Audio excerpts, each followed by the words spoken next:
75% of women say smartphones are running or ruining relationships. Yes, well, maybe running some as well. Well, we all love our gadgets, but are we in love with them?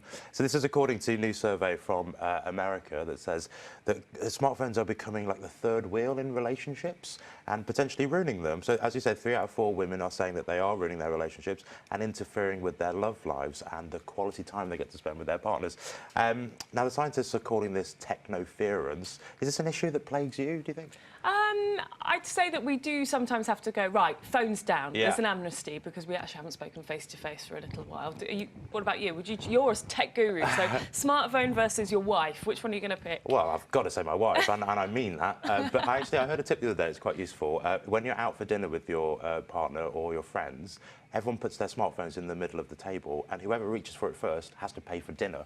Oh, nice. It's a good idea, isn't it? That's a great idea. But I mean, I think this story is a reminder that you know, technology is kind of overtaking our lives a little bit. It's good to switch off every now and then, and as this survey result says, it can be getting in the way of your most nearest and dearest. Now, onto an iPod, which a lot of people will be asking for Christmas, but this one is expensive. Yes, and it old. is. And old, yeah, so it's vintage. So if you remember the classic iPod from Apple, came out like 10 years ago, but they're skyrocketing in price because they've been discontinued 2 months ago by Apple. Now they're going on eBay for £800. So I know, initially sold for $229. That's just an iPod that's 2 months old. So if you look at the first one that came out in 2001, that's going for £5,000.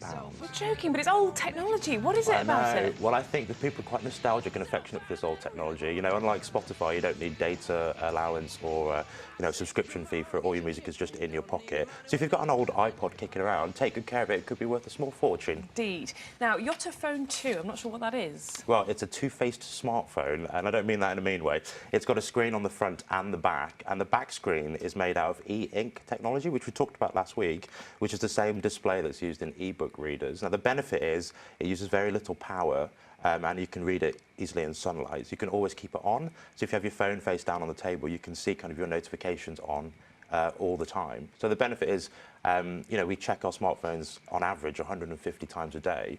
So we could just keep it there and get on top of the latest news at a price £555. That's steep.